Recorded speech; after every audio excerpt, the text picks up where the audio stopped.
Senhor presidente, senhores vereadores, senhora vereadora, aqueles que acompanham os trabalhos dessa casa pelos veículos de comunicação, aqueles que estão presentes aqui, uma saudação especial a todos os funcionários da Unesp, da USP, da Unicamp, que estão nessa luta, como foi muito bem dito aqui na tribuna, enfrentando o governo do Estado. Um governo que patrocina o sucateamento de todos os serviços públicos, seja na educação, seja na saúde, seja na segurança. Isso é resultado da política de diminuição do Estado e de entrega do Estado, das funções básicas do serviço público aos interesses privados. Por isso, vereador Sakai, que eu gostaria de registrar aqui mais uma vez, que é falso, que é mentiroso, todo e qualquer discurso que se faz nessa tribuna, apontando como saída a Fundação Pública Regional de Direito Privado para a questão da saúde na cidade de Bauru. Não é privatizando, não é carreando recursos que já são escassos do município para uma fundação privada, para atender interesses de grandes corporações médicas que têm os seus representantes, inclusive no parlamento, que nós vamos resolver o problema da saúde pública no Brasil, inclusive nessa cidade. O problema mais grave do que a gente imagina. Os jornais hoje estão publicando, se procurou um acordo com os médicos. Os médicos estão dizendo que não vão aceitar o acordo para ir na unidade de urgência e emergência. O problema é que falta recursos humanos para atender a demanda da população. O município pode fazer mais e melhor com o que tem, vereador Rossi. Mas nós também temos que entender que o problema da saúde no país e no Estado, ele só vai encontrar uma solução quando, por exemplo, o governo federal deixar de retirar dinheiro do orçamento público, como tirou mais de 20 bilhões da saúde, para fazer superávit primário. Quando a gente acabar com uma abominação chamada DRU, desvinculação de receitas da União, aí nós vamos ter dinheiro. E vou mais longe. No médio e longo prazo, a saída é criar uma carreira de Estado, federalizar a saúde, com um plano de cargos, carreiras e salários para todo o Brasil, com dedicação exclusiva e salários compatíveis com as funções que esses profissionais desenvolvem no ramo de atividade. Do contrário, nós não vamos encontrar saída. Porque, vereadora Thelma, nós estamos no sistema capitalista. E força de trabalho é mercadoria e é vendida. E cada um vende a sua força de trabalho de acordo com aquilo que alguém lhe paga. Infelizmente, a maioria dos trabalhadores no Brasil não pode negociar a sua força de trabalho. Mas, para esse setor, que é um setor importante, que atua dentro de uma necessidade quase que das mais primárias da população, que é a saúde, eles conseguem hoje, por falta de mercadoria, de mão de obra, existe uma escassez de mão de obra, então eles conseguem pressionar o governo municipal para que reduza a jornada de trabalho que implica em aumento de salário e buscam mais rendimentos, mais salários para a sua prestação de serviço. Então, eu chego à seguinte conclusão, que dentro do sistema capitalista, de maneira geral, nós não vamos encontrar saída para isso. Temos que buscar uma saída aqui no município. Agora, o prefeito tem que assumir a sua responsabilidade e não entrar nesse debate contraditório como estão nos jornais hoje. O prefeito disse que manda o projeto de lei para a Câmara e o secretário disse que não vai resolver. Se não vai resolver, por que vai mandar para a Câmara? É jogar para a torcida? Não. Tem que buscar uma alternativa viável. E, no curto prazo, a saída seria o médico socorrista, que também não é a mágica para tudo, mas que, no limite, poderia atender às necessidades da população nas unidades de urgência e emergência. Mas eu também vou tratar de outro problema, e eu pediria para a TV Câmara colocar no ar um pequeno vídeo. É um problema sério na cidade de Bauru, que a maioria não gosta de discutir, mas eu vou continuar insistindo aqui na tribuna, viu, vereador Natalina? Porque isso mexe bastante com a população da Pousada.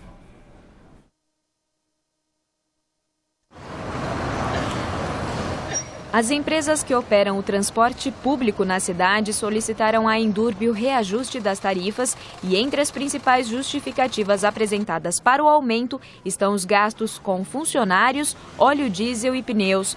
A partir de 23 de agosto, o usuário que pegar um ônibus e tiver o cartão vai pagar R$ 2,83, um aumento de 7,4%. Quem pagar a passagem em dinheiro vai desembolsar R$ 3,00, 9% a mais do que é cobrado hoje. Para os usuários que pegam 2 ônibus em um intervalo de 2 horas, a segunda passagem subiu de 70 para 75 centavos, uma diferença de 7,7%. Já o desconto de 50% para os estudantes está mantido. Os valores aprovados pelo Executivo ficaram acima da inflação acumulada nos últimos 12 meses, que foi de 6,52%. A inflação, ela mede o reajuste médio de uma série de preços que são selecionados pelo governo federal. Muitos valores, muitos preços tiveram aumento acima da inflação. No caso específico das empresas de ônibus, nós tivemos aí o reajuste dos funcionários agora no mês de maio, que foi superior ao valor da inflação. Nós tivemos aí valores que foram reajustados no óleo diesel, no custo de alguns insumos como os pneus. Tudo isso acaba impactando no preço da tarifa. Mas para quem precisa usar o transporte público diariamente, a explicação não convence. Olha, é uma mudança um pouco elevada, né? Que tem muita gente que não vai ter condições de pagar, né? E eu mesma, eu dependo do meu esposo, então é difícil. Eu tenho uma moto, deixei ela em casa, né? Preferi vir de ônibus. Mas a cada dia que passa, cada ano que passa, o reajuste é muito alto. No início da semana, uma reunião foi feita entre os membros do Conselho de Usuários do Transporte Coletivo para discutir a planilha de custos apresentada pela Endurbe. No entanto, por falta de quórum, não foi possível votar o aumento. De acordo com o presidente do Conselho, apesar de o órgão ser consultivo, ou seja, não ter o poder de mudar a decisão do Executivo, ele é a única forma de representação dos interesses dos usuários.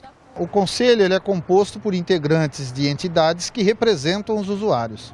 A partir do momento que há um esvaziamento que não proporcione a realização de uma votação, não tem como expressar a própria vontade do usuário perante um aumento de tarifa, o que foi o caso. Então, o maior prejudicado é sem sombra de dúvida, o usuário. Mesmo sem a votação, um dos membros do Conselho entregou um documento questionando os custos apresentados na planilha para justificar o reajuste. Falta transparência, falta muito debate. Essa planilha que eles colocam hoje, que é do GEIPOT, é uma planilha que já está superada, né? Já tem vários órgãos que já não usam mais ela e, infelizmente, a Bauru, a Endurbe, vem ainda usando, que é de 1993, né? E tem vários itens que eles colocam que quem assume todo o risco é o usuário, né? A gente não tem nota das empresas, né? Quantos quilômetros rodados, né? Os ônibus, tem ônibus que já é mais antigo. Rodrigo Agostinho até reconhece que a forma de cálculo não é precisa, mas não vê no momento outra forma de chegar ao valor da tarifa. Eu acredito que a administração pública precisaria ter um controle um pouco maior sobre esses preços públicos, essas tarifas, essas situações onde você tem a iniciativa privada executando um serviço de interesse público. Eu acho que é importante que haja um avanço em relação a isso e eu não vejo o Conselho de Usuários pensando de uma forma diferente. O Conselho de Usuários está aí para defender o usuário e eu acho que o Conselho de Usuários vai sempre se manifestar contrário a qualquer tipo de reajuste.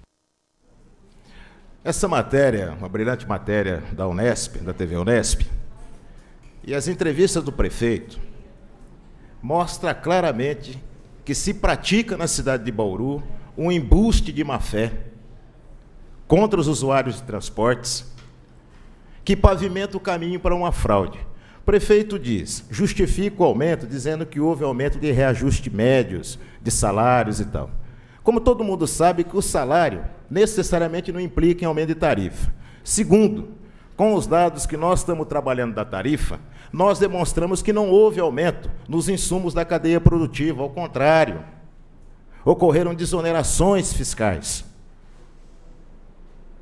Terceiro, que ele reclama que o poder público tem que ter instrumentos mais eficazes de controle. Mas quem tem que fazer o controle, vereador Moisés Rossi? É a Endurbe, que não controla nada. Ao contrário, a planilha do sistema de transporte, que inclusive foi incluída no edital de licitação, que já está na praça rodando e circulando, é uma planilha que está sob suspeição. Por que ela está sob suspeição para concluir, vereador Moisés Rossi? Vereador Sandro, senhor presidente. Porque o Executivo não consegue demonstrar os custos reais do sistema.